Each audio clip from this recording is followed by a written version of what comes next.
All right. Good afternoon, everybody. Happy Super Bowl Sunday. This is Jay Tahoe's Fabulous Podcast. I'm here with the most based guest in the world. I have with me Rich one more time. Good afternoon, man. How are you today? Good, doing good. Thank you for the title. I've never considered myself based before.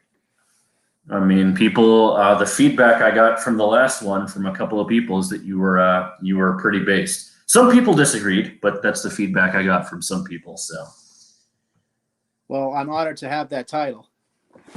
yeah, that's when you know you're doing something right. Yeah. So it's Super Bowl Sunday. So we'll keep this one short and quick and to the point, I guess. Pretty crazy that the Tampa Bay Buccaneers made the Super Bowl. They of course we know they have Tom Brady. They got him from the New England Patriots. This was supposed to be his retirement team. He goes down to Florida, finishes off his career with a nice easygoing team. And of course, Brady ends up, leading them to the Super Bowl. That's pretty incredible. Yeah, I think it is too. But I mean, first of all, this is Tom Brady we're talking about. He could pretty much, take any team to the Super Bowl. Like, as much as my dad's a fan of the Jets kind of suck, and they probably need Tom Brady if they'd ever have a chance at making the Super Bowl. Because I believe the last time they went to the Super Bowl was like late 1960s. Right, and I mean, no, I mean, yeah. Well, the last time the Jets won the Super Bowl, I believe, was '67. Yeah, but the thing is, right? This is really just such a feather in Brady's cap because and I'm not gonna lie, I did not really watch football in 2020, just with COVID and everything, and having like empty stadiums, it kind of like just took the energy out of it. And yes, granted, like Brady can't make your special teams better. Brady can't give you a good offensive line, a good defensive line, but it's just such a testament that he took such a low tier team and actually made it to the Super Bowl in what was supposed to be, his swan song, right, where he was supposed to just go finish out his career. Yeah, and you also have to take into account that just having Tom Brady join their team was probably going to be a huge morale boost for them. So they're probably going to try even harder this time around. Right, of course. I mean, when you get any legendary player on your team, of course it drives up morale, right? That would be like if Derek Jeter, after quote unquote retiring, just played shortstop for like some crappy team, like like the Cincinnati Reds or something like that. Not that Jeter would ever do that. I mean, I think he was gonna live and die a Yankee his entire career, but I'm not complaining. Yeah. But interesting. And by the way, like it's weird being it's like as a New Yorker, right? Like you gotta give Brady respect, right? Even as painful as it was to watch the Patriots win all those years. But hey, you know what? Our New York Giants did beat our Eli Manning is the only quarterback to beat Brady in the Super Bowl, not once but twice. Yeah, I remember that. It was like a big deal in my house. But still, it's got those kind of victories are like hollow for me simply because all the players get traded around so much. It's hard to know how many players on the Jets or the Giants were actually from New York. It just seems a little ridiculous. Yeah, well, I mean that's how most teams are nowadays. I mean, like the Yankees when they had their dynasty in the late '90s and early 2000s. I mean, they had a lot of players that came up through their farm system. And I'm a Mets fan. Okay, like right? Like we all know it's the Virgin Mets versus the Chad Yankees. But the Yankees actually had a team that they pretty much built themselves from their farm system up. I mean, they had Bernie Williams, Jorge Posada, Derek Jeter. I think Paul O'Neill, Tino Martinez came up through their farm system. Like they had some. And nobody. And the crazy thing is that nobody was a slugger, right? It was just a well-oiled machine. Like yeah, well, they got the money to do that. That was the thing with the Yankees. If they can't beat the competition, then they buy them out. Yeah, but like think about it. Other than A-Rod and Randy Johnson when they had him, and he didn't even pan out as a Yankee because he couldn't take the pressure of living in New York. Most of those players they didn't actually acquire via trade or purchase. They developed a lot of people from within their own farm system, from their minor leagues. Like everybody I just mentioned came up through the Yankees AAA system. Yeah, I can believe that. So, but still, even it's still kind of weird for me. It's like there is no like if I could be ignorant of it and cheer on the team, I would. But at the back of my mind, I'm always like, at least half of these guys aren't actually from New York, so when they do win, it's not. I don't think it's legit. It would be like if we had non-Americans representing us in the Olympics, Right, and right. Like you have people who come in as outsiders and make the team, and I get that. I mean, I'm going to be honest with you, man. Like when I was a kid, I could tell you everybody's batting averages, how many home runs they had, pitchers win percent, what their ERA was. But as an adult, it was just really hard to. It's like anything else, right? Like when we were kids, we enjoyed gaming, we enjoyed sports. You had time, you had all the time in the world as a kid. As an adult, it's really hard to stay. Yeah. Incapasia, I hope I pronounced that right. Incapasia says, sup, bro. Thanks for tuning in on this lovely Super Bowl Sunday, where we are getting. Remember that whole "was up" meme that came? Yeah, from that '90s Budweiser commercial. That was a Super Bowl commercial, wasn't it? Yeah, and Budweiser just dropped the Super Bowl for ad time, and that's a whole nother can of worms. I never thought I'd see the day in my lifetime, to be honest. I really never thought I'd see the day. Well, these are strange times we're living in. Yeah, it's crazy how much history is being made right before our very eyes, in really just the last 1-2 years. The amount of things that have changed, it's really nuts. And that actually brings us to today's topic, which is the Gamestonks debacle. Meme lords versus hedge fund managers.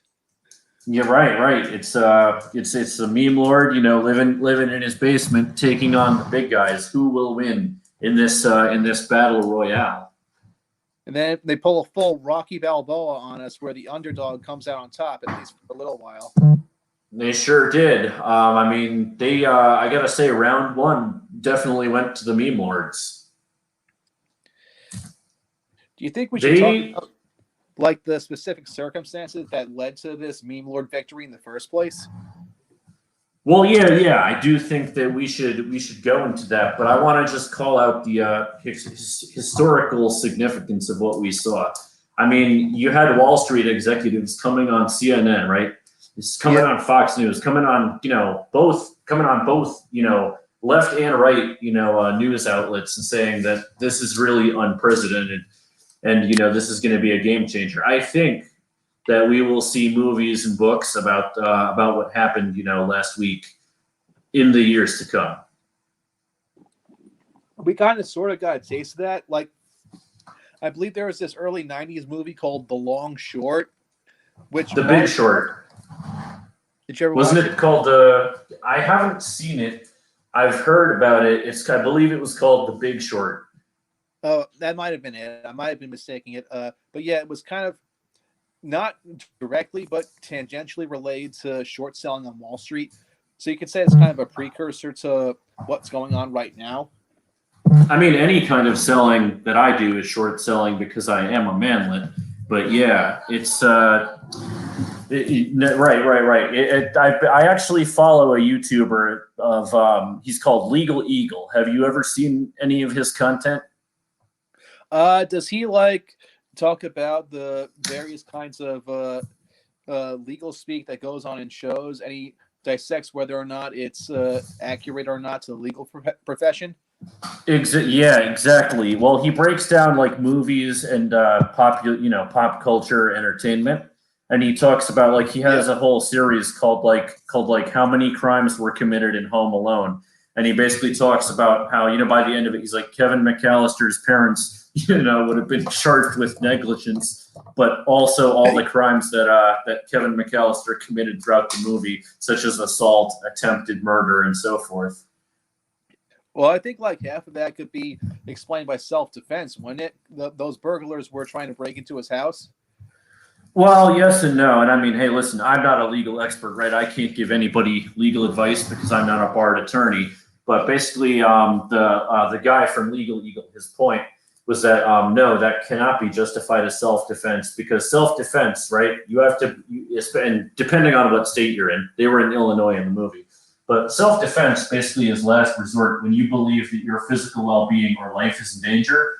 Depends on the amount of force you can use. If he thought that the robbers were just trying, the wet bandits, right, were just trying to break into his house and steal stuff, under the law, you're just supposed to call the police or retreat. It's if they pull a weapon on you or if they attack you, then you're justified under the law to use force. Yeah, New York, I believe, has the duty to retreat stipulation. I believe it's only a few states, like Florida and Texas, that have the stand your ground law or the castle doctrine. Correct. Yeah. Well, New York is just an incredibly cooked beyond belief state. I mean, we had the incident a couple of years ago that actually, with Mr. White and Dano with that case, where Mr. White did go to jail, for shooting. But it was, despite, that there were people on his property threatening him and his son with a bat.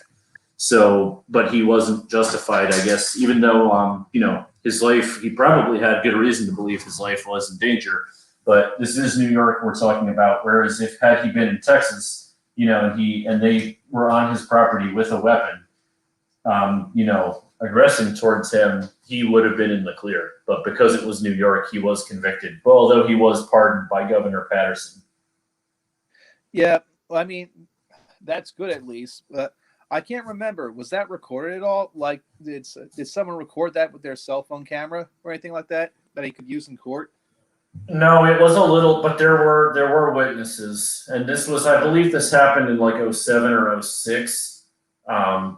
Okay, so cell phone cameras weren't a thing then. They were a thing, but they were very limited. I mean, you had like 2 megapixel cameras on phones back then, but I don't think anybody recorded the incident, but there were witnesses. Yeah. And then, well, good that he got pardoned at least, but yeah. Plus with that, you don't know what's going on in the attacker's mind, but you also don't know what's going on in the defender's mind. Like, the defender might have had a place or an opportunity to retreat, but he's so freaked out he doesn't know it. So his only instinct is fight or flight, and flight's not working. So I wish they would take that into account too when they deliberate this in the trials. Right. Well, I think what got him convicted was the fact that it was outside the house. They were on the property and they did have a weapon, but under the law, he's required to retreat into his house and call the police, at least in New York. Like, as we said, in Texas, he would have likely been acquitted.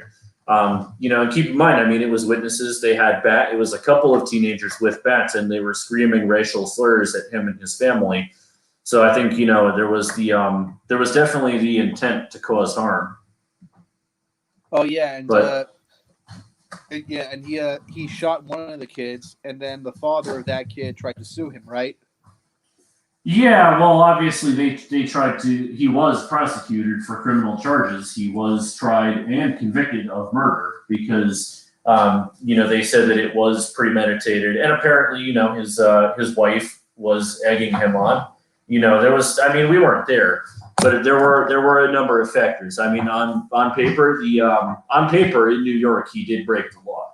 But again, it depends on what state you're in Texas or Florida, he would have probably been all right.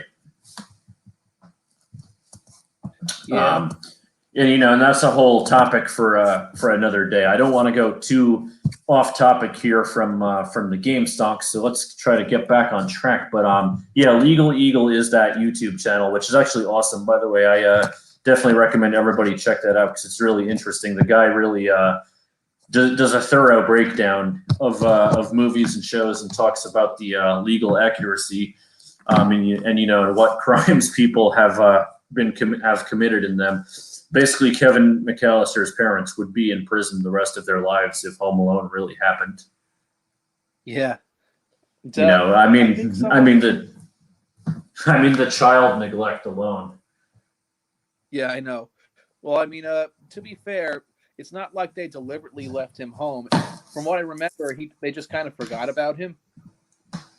Right. But I mean, that's still neglect. You know what I mean? Like a reasonable person would not forget a child while going to Europe. Yeah. Like I don't think a jury would see it that way. But yeah, so that's Legal Eagle. It's a really awesome YouTube channel that really gives detailed breakdowns, and he's given his take on the Gamestonks situation as well. It's actually where I learned about. So I myself, I don't do any type of securities trading. I'm not invested in the stock market. I've invested in a mutual fund, which I kind of know how that works because it's a little safer and more diversified, so you can't really fail with a mutual fund. It just takes you a little more time, a lot more time to really make money. I don't know.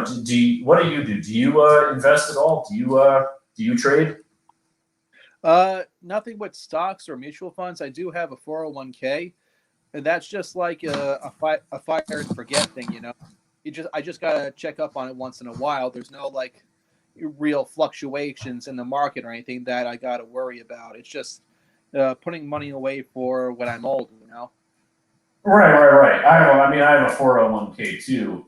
And, it's interesting too, because when all this was happening with GameStop, I would go in and check and it didn't I wasn't like ruined or anything, but it would fluctuate by like $1,000 to $2,000, like from day to day. It was crazy. Did yours fluctuate at all while the GameStop scenario was going on?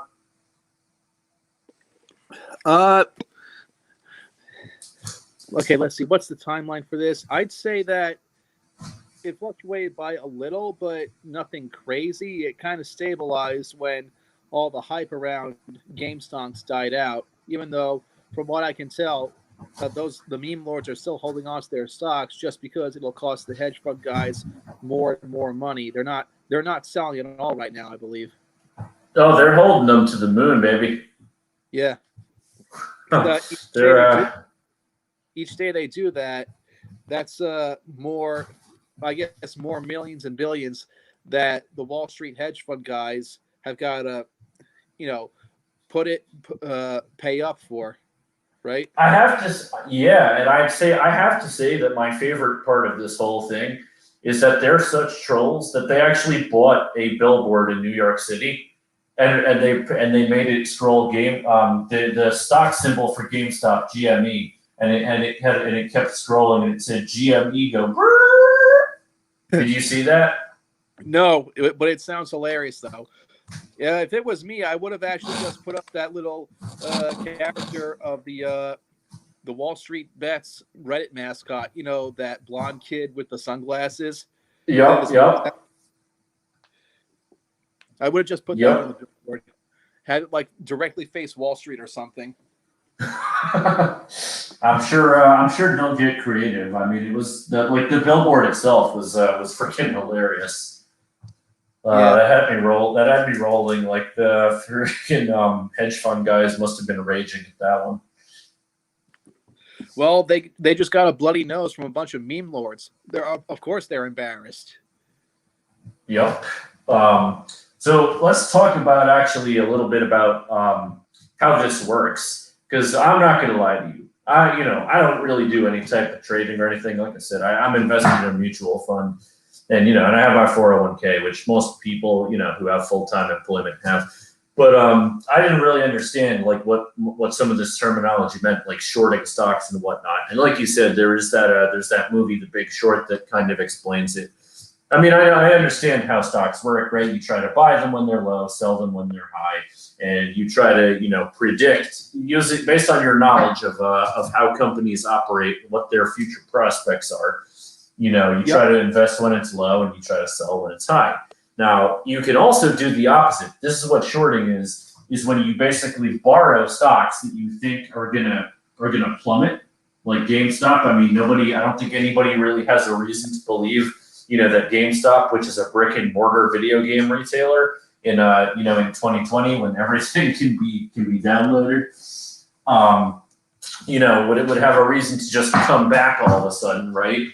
So, so basically, what you do is you borrow quantities, you borrow those stocks, right? And you're betting against them. You try to unload them, once they drop, right, and pocket the difference. However, if the stock were to go up, if you were to lose that bet and the stock goes up, you now have to cover that difference.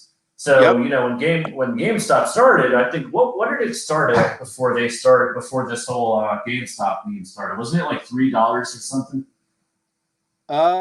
Yeah, before, at the lowest in 2020, I think it was like $3 or $2 a share, and then it shot up to like $300 a share or something.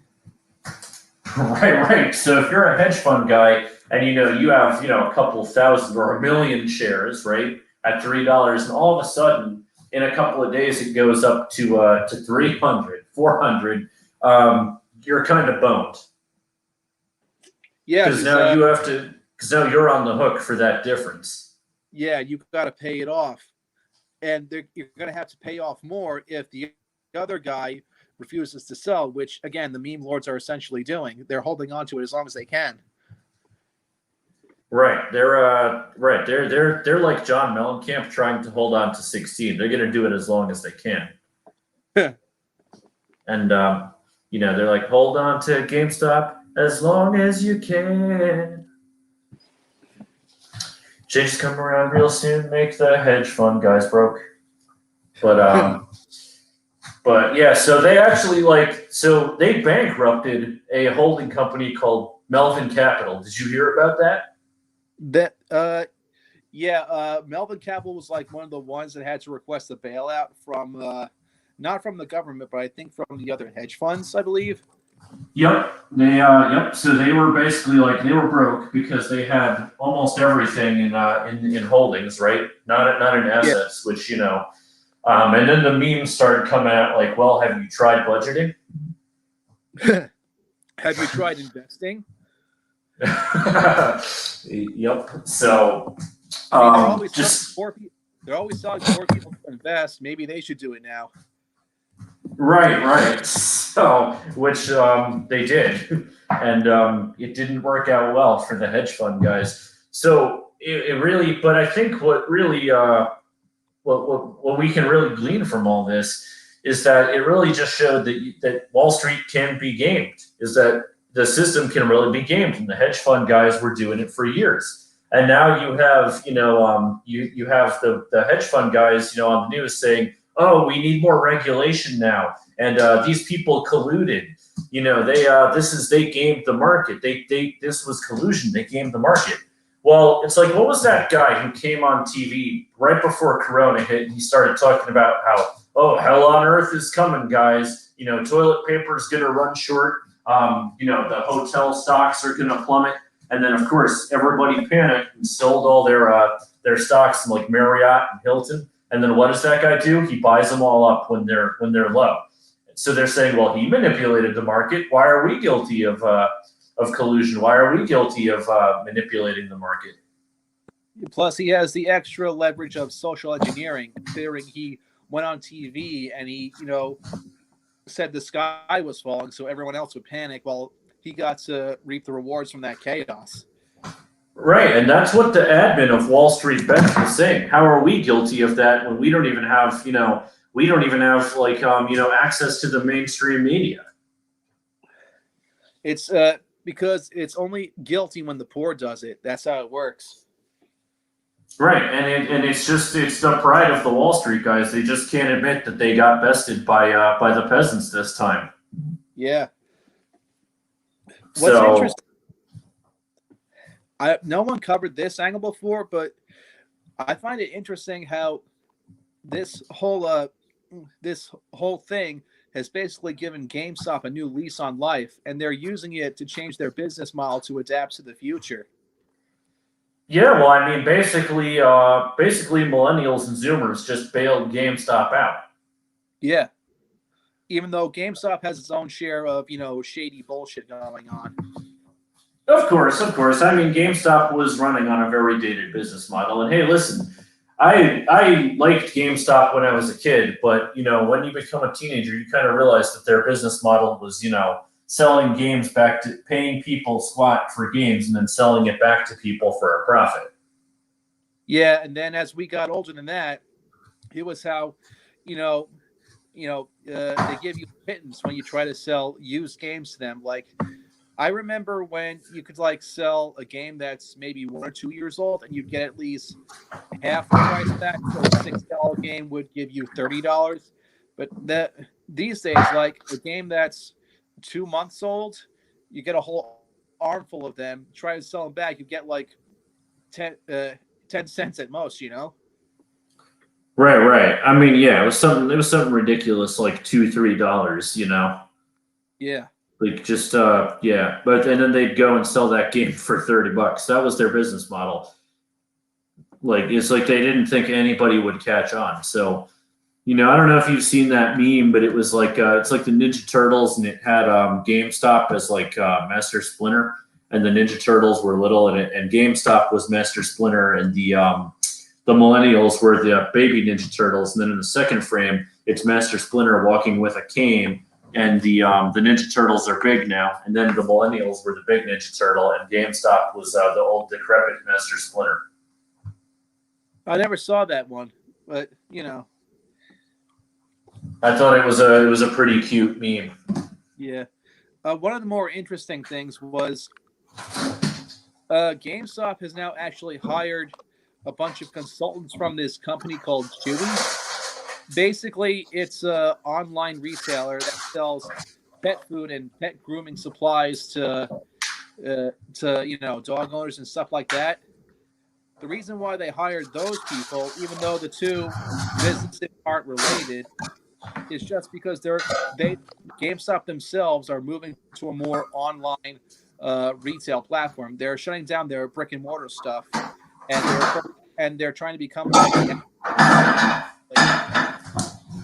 Wow, you mean it's almost like GameStop is going to take this, as you say, as a new lease of life and adapt to the times. Yeah, something that Blockbuster couldn't do, and they're dead and buried now. Yeah. Hey, Yoshi KI80. Hey, the good old days of buying in-store video games. Yep. Yep. I mean that was the late '90s and early 2000s. Gaming I during miss those days. What was that? I was making a joke. I called it gaming during the Clinton years. Isn't that a YouTube channel or a YouTube series, gaming in the Clinton years? It might be. I just pulled that number out of my head, so I might have remembered it from that. I'm not sure.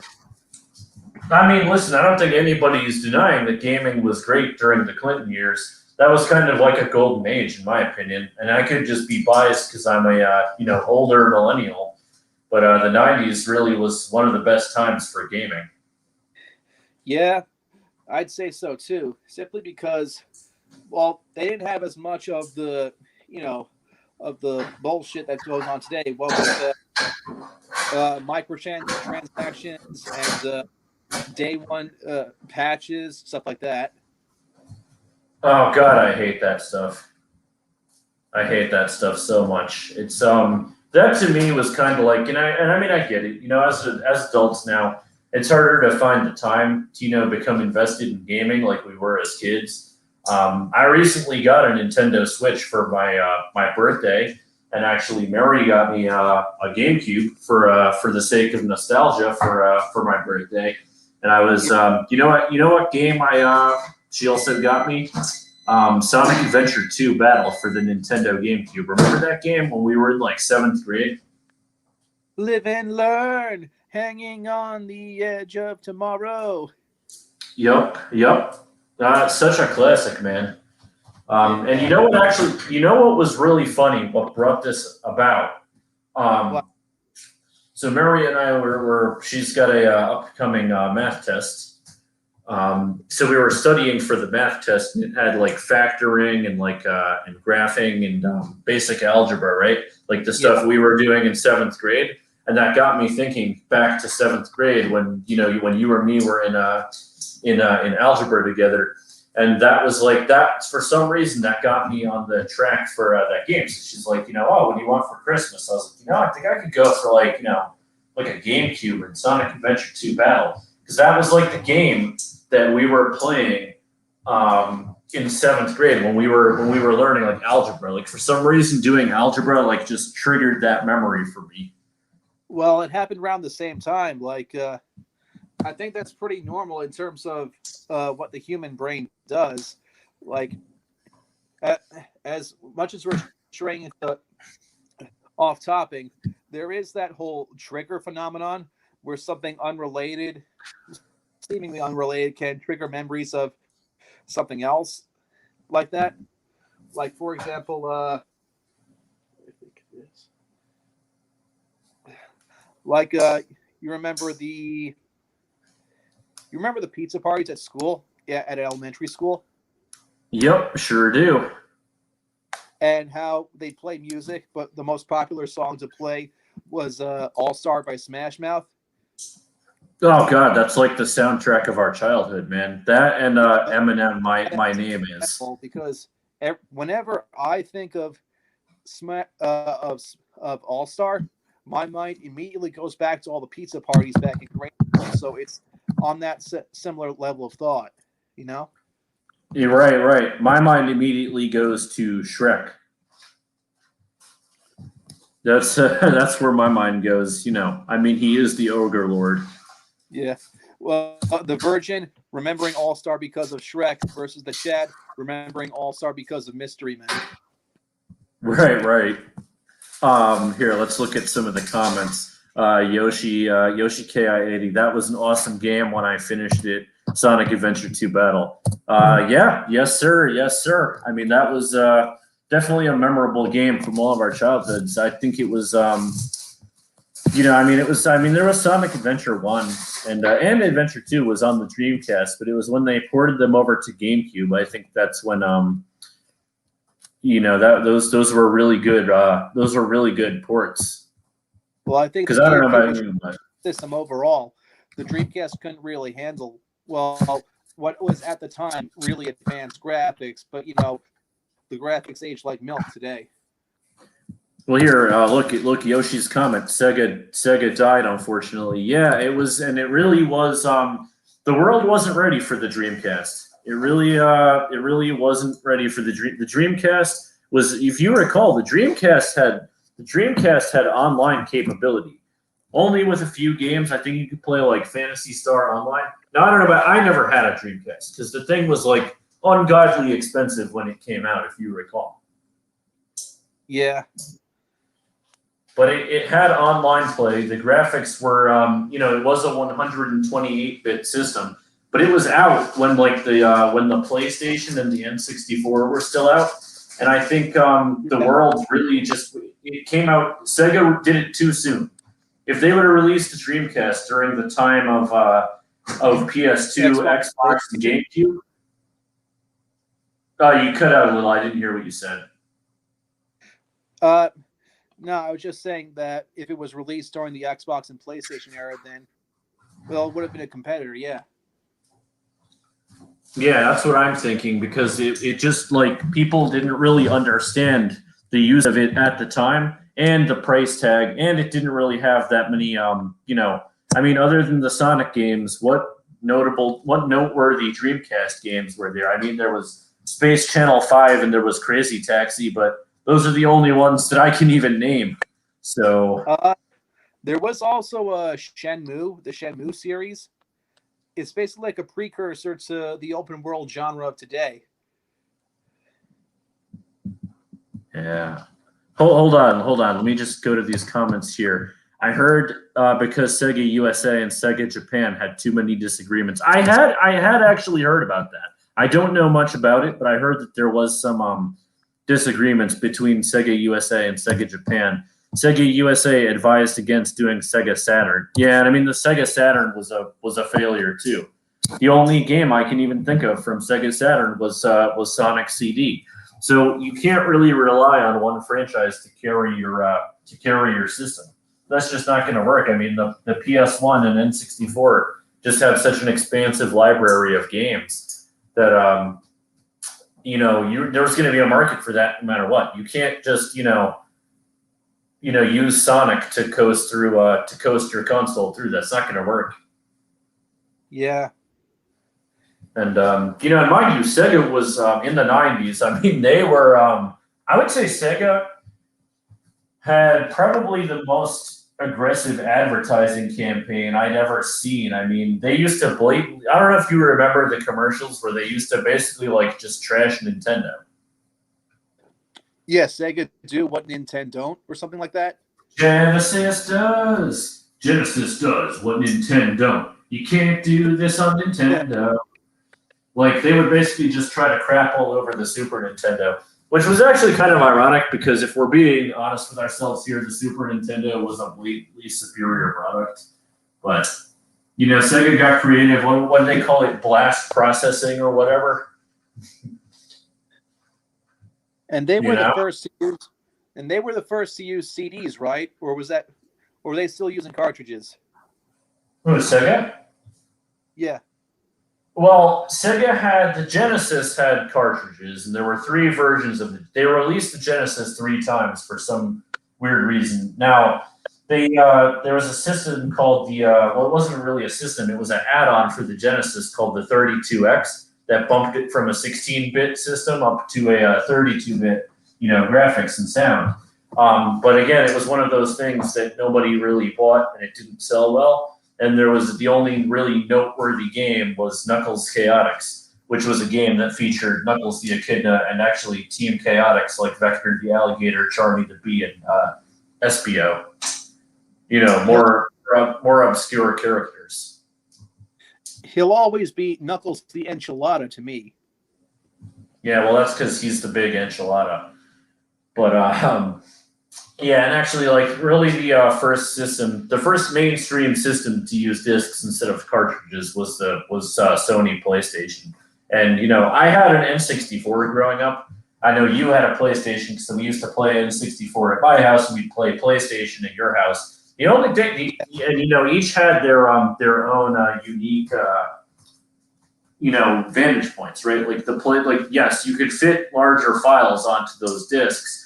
However, you also had the loading times were crazy on the PlayStation, whereas the cartridges didn't really require loading time because it was the RAM addresses were permanent, right? Like it was rather than static on like a disc. So they each had their advantages and disadvantages. And God help you if that disc got a single scratch on it, the cartridges were a lot more durable in that regard. You just had to blow them out every day. Oh, absolutely. If that disc got scratched, it's in the words of Face and LMS, it's over. Yeah, pretty much. But yeah, good time. I mean, this stream might as well be about the classic days of gaming, Well, it is kind of related to what we wanted to do. Yeah, that's true. That's true. I mean, it does have to do with GameStop. I mean, hell, I know a lot of the games that we talked about. Actually, like I probably bought them from GameStop if we're being honest, or before GameStop. I don't know if you remember the company Babbage's before GameStop or Funko Land. No, I don't think I do.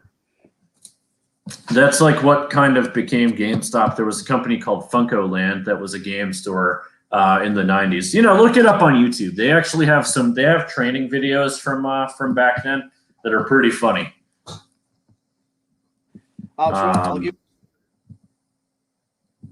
Let's see. Yoshi says blowing cartridges was a myth. Yeah, it was. It didn't actually really help. The only thing, like, ideally, you would actually want to clean the gold contacts with denatured alcohol. That's actually the best thing you can do for those old cartridges. Just like dip a Q-tip in alcohol or something and then scrub it out? Yep. That's actually the best way to clean anything gold. Fun fact. There was like a special edition of one of the old NES games where the regular version was a black cartridge, and then like the super special version was a gold cartridge. But I can't remember which one. That was Legend of Zelda: Ocarina of Time. Oh, Ocarina. I've been corrected. By a musician. Wannabe musician. I'm sorry, I couldn't hear. What'd you say? I had the headphone in. I couldn't hear you. Oh, I was making fun of you. I said you've been corrected by a musician. Well, I want to be a musician. I mean, you were kind of a musician. You played the clarinet, right? No, And the oboe. I played the oboe. That's right. Yeah, Mary played the oboe in school. So Mary. yes. Yeah. All right. So yeah. Gaming in the classic years, but yeah, and a lot of those games came from GameStop or Funko Land. But it's just this whole thing is it's really interesting, and I think it sets historical precedent. And I think if you hold the Redditors and the meme lords accountable, you got to hold the big guys accountable for collusion too, because they basically did the same thing. Just the Redditors did a much better job of it with less resources. So that's why I think it's particularly humiliating for the Wall Street guys.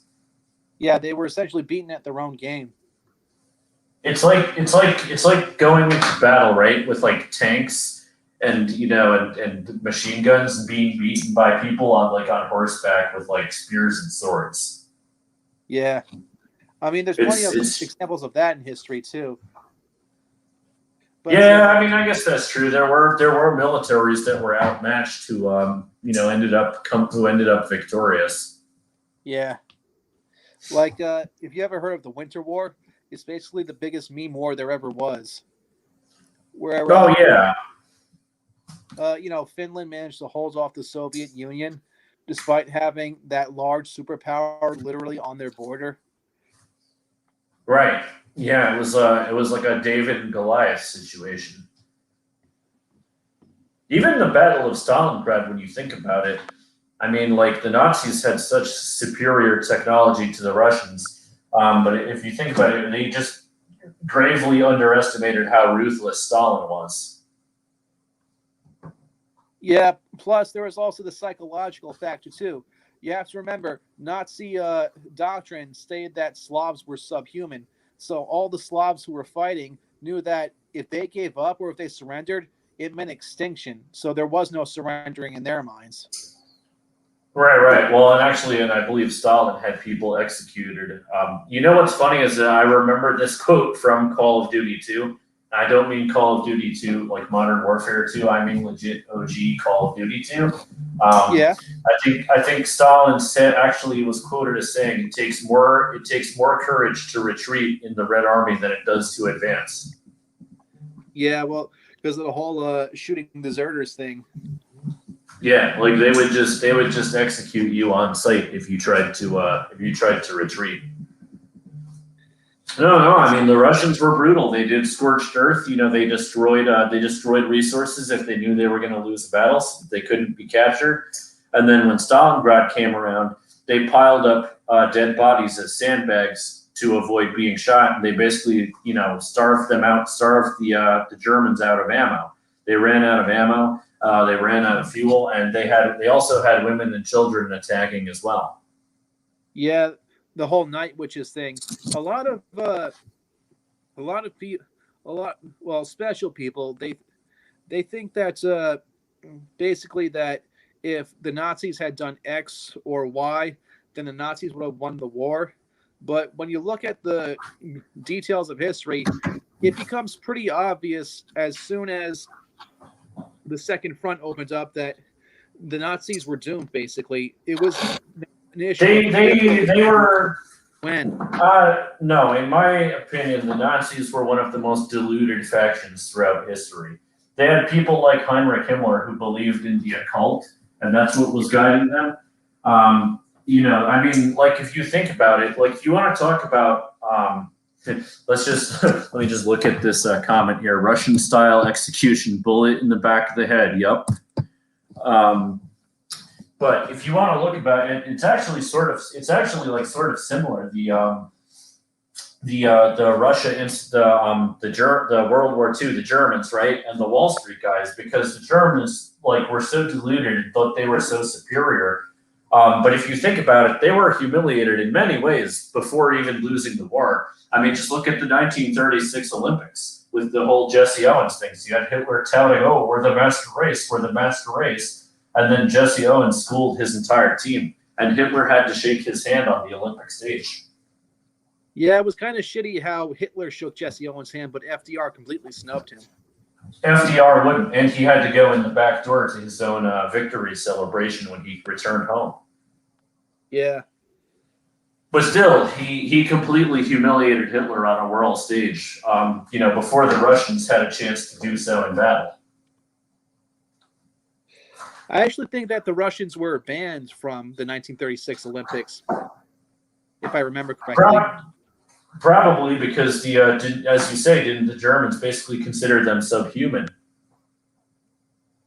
No, I think there was like an international ban because of some shady thing that the Soviets did, but I can't remember what. I mean, they didn't have roids back then, but who knows? I mean, people have cheated at the Olympics, plenty of times. I mean, you had the what was it when we were?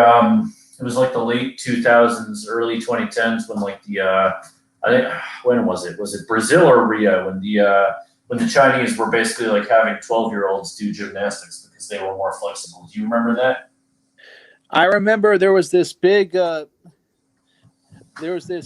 outcry during the Beijing Olympics where China had like a cute girl lip syncing their national anthem while the real girl who was singing wasn't allowed to be on stage because they considered her too ugly. Brutal black pill. Yeah. But yeah. All right. Well, we're 45 minutes in, and I do want to keep this one kind of quick because it's starting to snow pretty heavily now, and actually I gotta go. Super Bowl plans in a little bit. Why don't we, if anybody wants to come on the show, I'll go ahead and drop the StreamYard link. You guys can tell us, what you think. Let's see here. I'm going to copy the link into the clipboard. Copy. Okay. I'm going to post it in the YouTube. So if anybody wants to come on the show and, give your reaction, the link's right there. So come right on. In the meantime, what else do you think you have to add here? About the Gamestonks situation? Yeah. I'd say that if nothing else, the hedge fund guys learned their lesson. They're not going to, manipulate the market in ways that something like Gamestonks can't really happen again. So if there is another like populist uprising, it's going to come from a different direction with maybe the meme lords are going to invest in a different dying company to bring it back just to piss off all the short sellers. Basic Cable is at death's door. Maybe they'll try to, dump a bunch of money into that or something. Yeah, well, it's going to be hard to predict, what they're going to do. But I think it's going to teach the Wall Street guys that they're going to have to play. When they try to short sell, they're going to have to be a lot more careful and play a lot more defensively from now on. That's the precedent that I think this is going to set. Because GameStop was the most popular one for that, but AMC, BlackBerry, Nokia, the meme lords were putting money into that too because those were all also dying businesses that the hedge fund guys were trying to short sell. Right. No, they did it on a bunch of those companies, right? So, and I mean, GameStop, what was I going to say? AMC seems to have gone back down again, but GameStop is still up because the meme lords, are refusing to sell, as you said. So, but yeah, it's like, what will they do that? Now, I mean, there's companies that everybody knows don't do well, and we can predict that if the Wall Street guys are going to try to short sell them. So I think they're going to have to play it a lot safer from now on. That's the precedent this is going to set. At least during the rest of the year, though, because everybody has all eyes on them now. They can't do anything that makes them look even more evil than they already do. Right, and I think the other thing here is that you can't really prosecute because if you go after the meme lords, you also got to go after the big guys. True.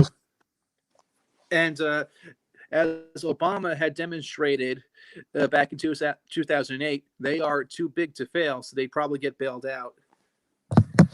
Right. I love that one. Too big to fail.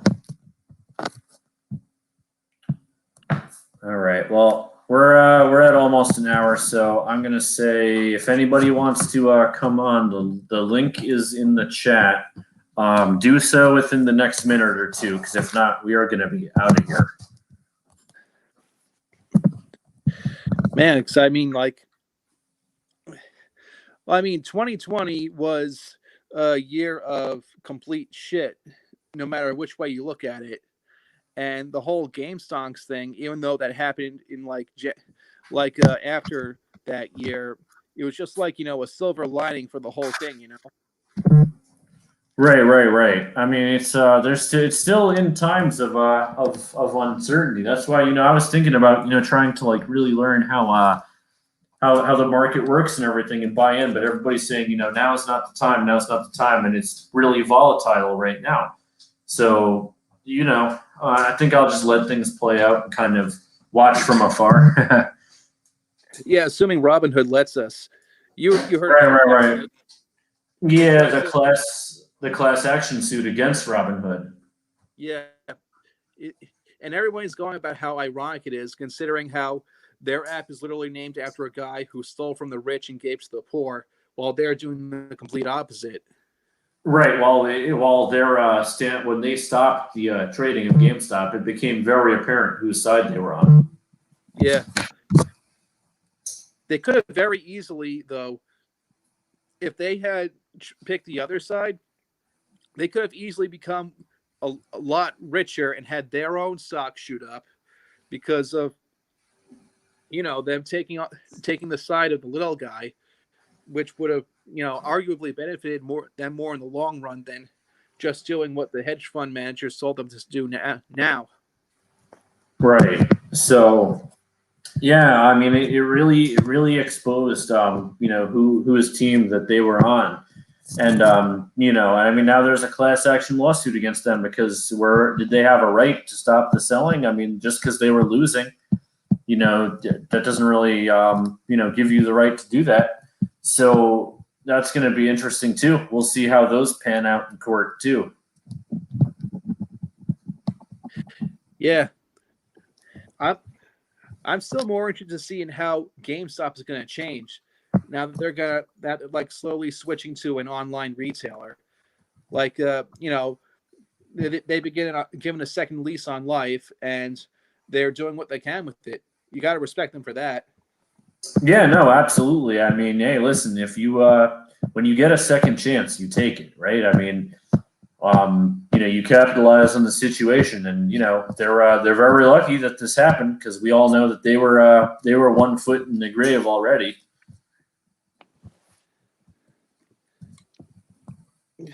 True. So, all right. Well, I don't think we have anybody who wants to come on for today. So, I think we can pretty much call this a day. I gotta head out anyway. So, all right. Closing thoughts. Nothing much other than enjoy the Super Bowl. Yeah, you too, man. All right. All right. Well, thanks again for being on the show, and once again being based in Red Pill as usual. And we'll talk soon, man. Later. Thanks for having me. Bye. Bye.